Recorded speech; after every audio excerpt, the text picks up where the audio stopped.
A few days ago, a single audio recording shook the Nigerian social media space. It wasn't a court document, it wasn't a police statement, it was a voice trembling, careful, and afraid. A voice shared by um, a social media person, very dark man. Stay tuned.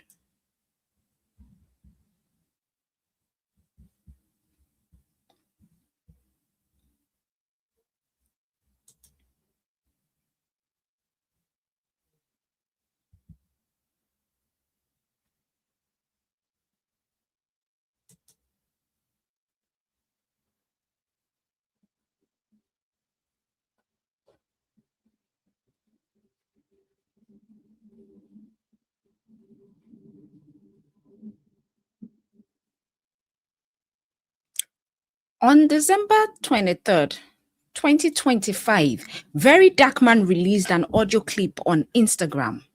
He described this audio clip as disturbing. He said it was a disturbing testimony. Okay. He said listening to that audio clip made him physically ill.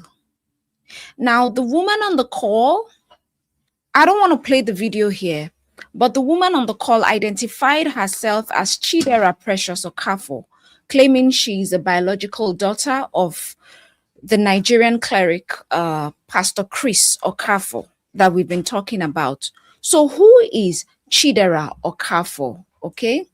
According to the recording, Chidera said she lived in Pastor Okafor's household for years.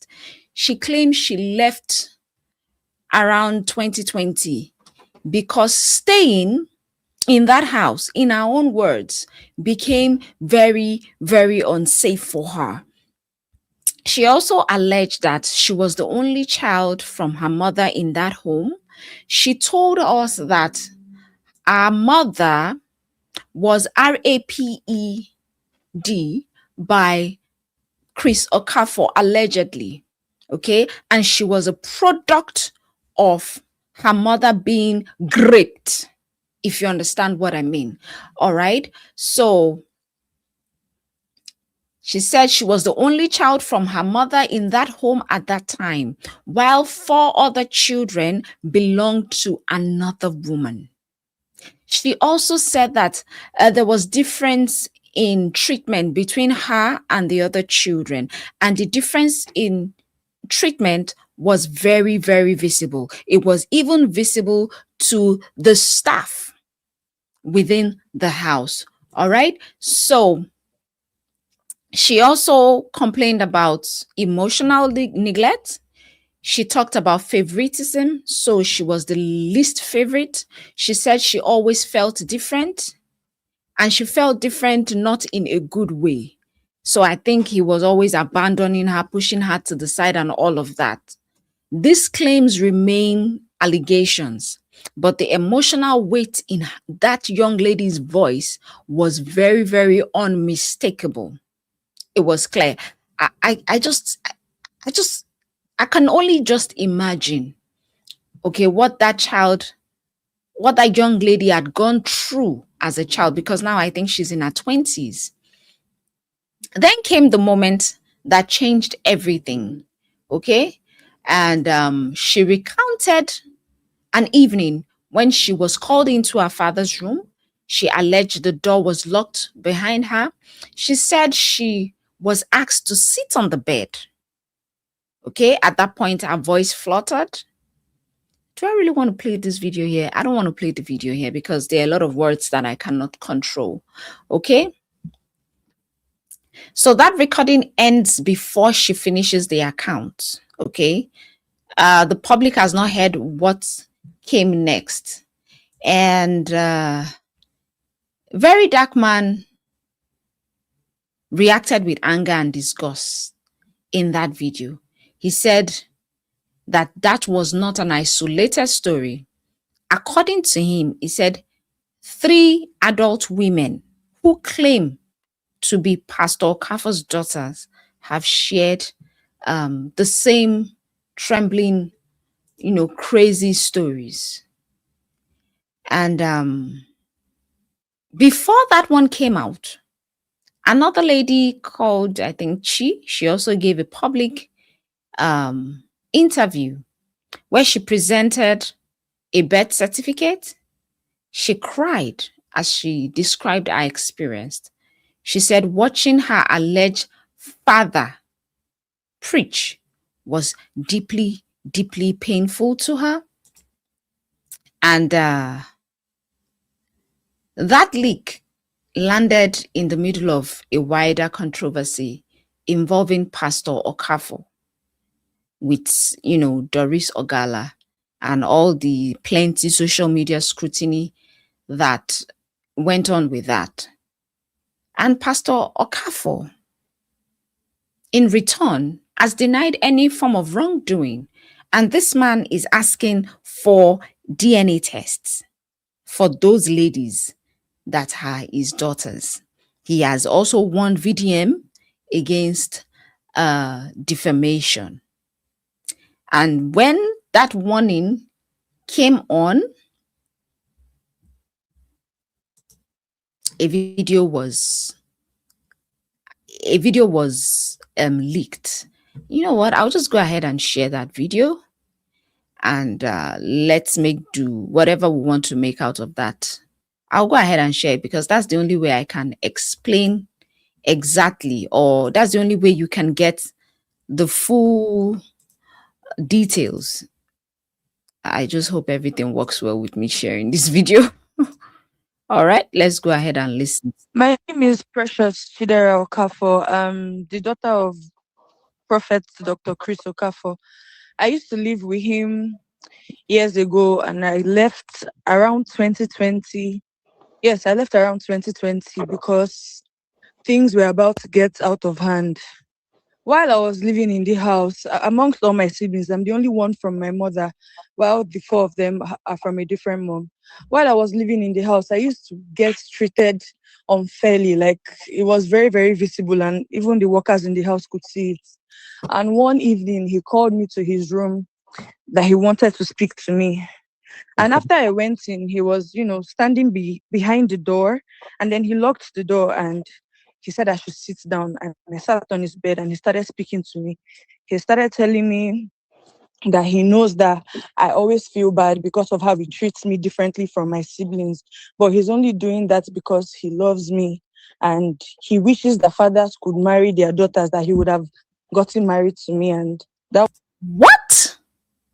A pastor is saying he wishes that fathers could get married to their daughter. A pastor. If this is true, well, I don't even know what to say about it. Let's keep going. That was when he started to touch me all over my body. And in that moment, I was sitting very still and frozen because I could not really understand what was going on. And that child was in shock. She was in shock. That was how we continued. She was in shock, like, what's happening to me? When you are experiencing something that you'd never thought of that could happen in your wildest imagination, she's like, that shock, you just freeze and let whatever wants to happen while you are still trying to process what's going on. Whew, it's crazy. On different occasions, he would call me.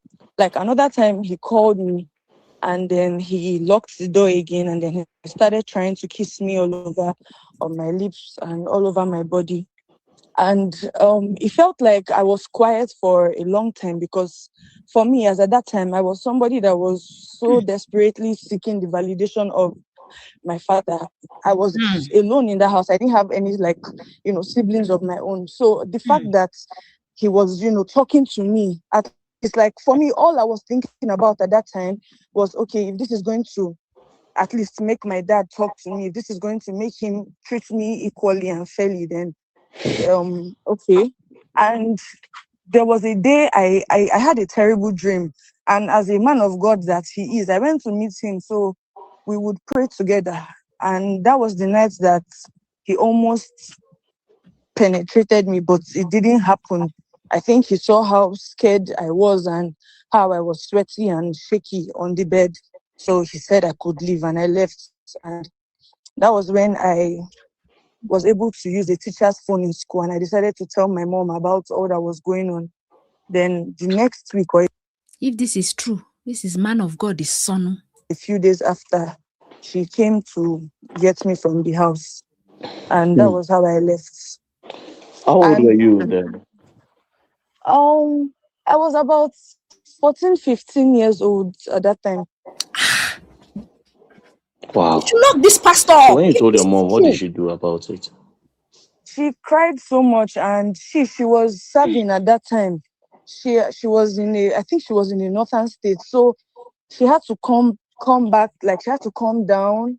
And mind you, I don't know if I should put this out there, but he also forcefully had his way with my mom when she was 15. That was how she was pregnant. That You was how raped, she got pregnant. you raped your mom? Yes, You were born out of yes, rape? yes, out of wedlock, yes. Wow. When she was just 15, she used to attend this church and she was in the choir. So that was how he knew her, and that was how he raped her.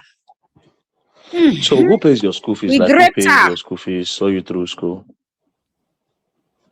Presently, everything has been my mom. For since I left his house, I haven't spoken to him. He hasn't reached out. He tried to reach out once. He called me one evening, but he wasn't saying anything. Basically, he was sounding so prideful and asking me why I also did not reach out to him. That the phone works both ways, and the conversation did not lead anywhere. It was just that one call in the whole of 5 years, and that happened in the beginning of this year. That was when he tried to call me. Does your mom try to go to him and take money from him for your upkeep or for your school fees? Never, never. The only time she did that was when I was still with her before I fully moved in into my father's house.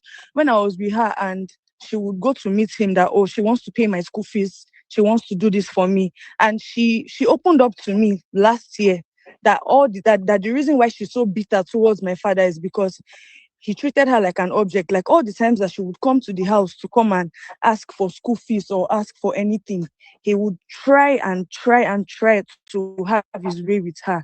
Other times, I don't know. I don't want to say what I'm not sure of. I don't know if she agrees because she never said that, but she told me every single time she would go to try and get my school fees, he's always, always, always trying to have his way with her, and he's always forceful about it.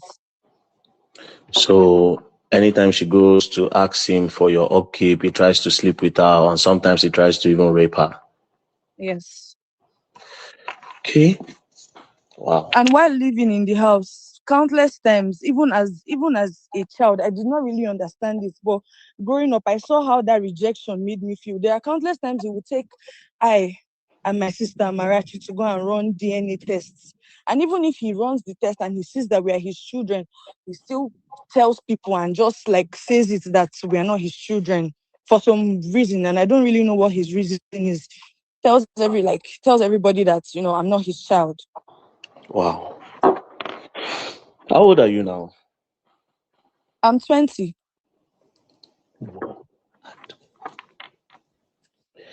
Okay. Anyways, we'll keep in touch. We'll keep in All touch, right. okay? Thank All you. right. All right. Bye. Thank you. Bye. Now, Barrister Masolopara, if you listen to this call that I had with this girl, now this call was on the 22nd of December at around 7:05 p.m. was when we had this call. Now, listen to it properly. What you are trying to use as a defense and as a damage control, the DNA test, that these are not his kids, he has been using it since against these kids. They have gone to do several DNA tests and he's their father, right? Now, I will ask you a question. Whether or not he's their father or not, let's leave that by the way. But how are you a pastor and a 14-year-old girl who is meant to be your daughter, whether not your daughter or not, but as a father, as an uncle, or whatever thing you be, or as a guardian, you carry her into your room and then you say you wish that father can marry daughters and you start kissing and touching her. Ah, Not just that, you almost annoying. penetrated the 14-year-old according to our testimony. Your And child. as a Your pastor, child. and in the defense, you are saying that she's not your daughter. Let's say she's not your daughter. First of all, it's an abomination. 14-year-old child as pastor Egbami. and a man of God that you call yourself. You even have the guts to come out. That means for you to even say that they are not your daughters, that means it happened.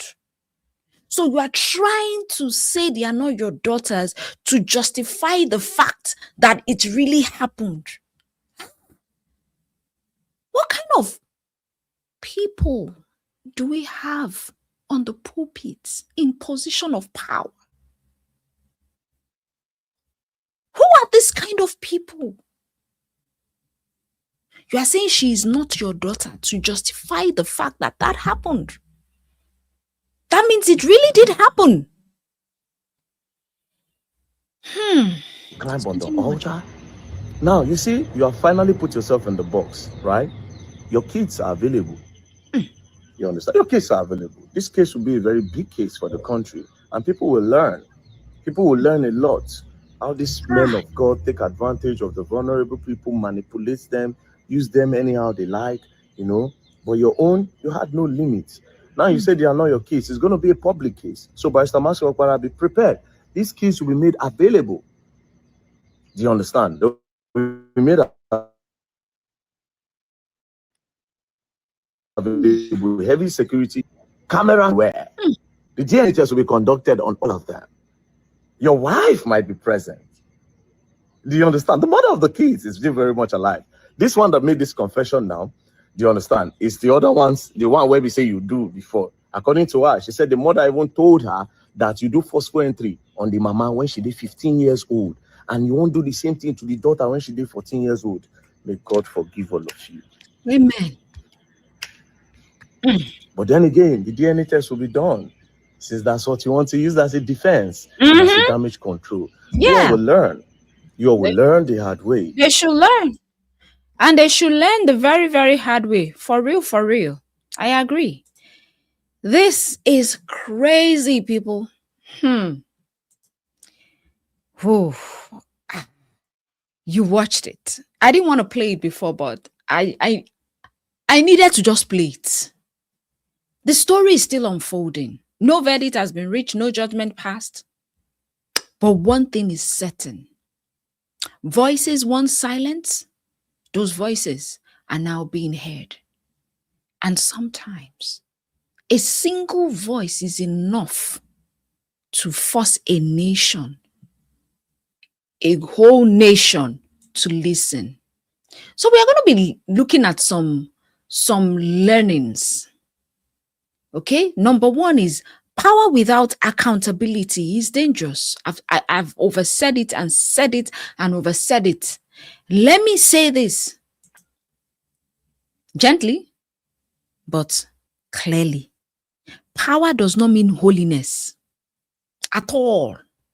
Titles do not mean safety. Oh, he's a pastor. Let my child go and meet the pastor. Let the pastor pray for my child. A lot of pastors are now predators, people. So titles don't mean safety. And when you have authority without accountability, what does it do? It creates an environment where people get hot, where people are hot, pained, whether it is a church, whether it is a home, whether it is a relationship. I need you to understand that unchecked power always leaves casualties. Look at the casualties that this man has left, the trail of casualties, because there are many more that are afraid to speak up. If not that Doris started to talk, we will not be hearing all this today. There are so many people that are still afraid of what will happen to them if they talk. A lot of people are still afraid. Hey, what will happen to me if I talk? What will happen to me if I speak? Okay? Another lesson we need to learn here is that children do not benefit from family secrets. We need to talk about something we don't like to admit. When you continue to protect family image at the expense of a child's safety, that is no longer protection. You are betraying that child. Silence does not heal children. When you handle truth and you handle it responsibly, it helps to heal the child. And I like what is happening right now. I hope that this case gets to a point where those children, those girls, they receive justice and they go on a healing journey. This story sits with a larger controversy involving Pastor Okafor, Nollywood actress Doris Ogala, and an escalating, public scrutiny. Pastor Okafor has denied wrongdoing. He has demanded DNA. He has demanded DNA.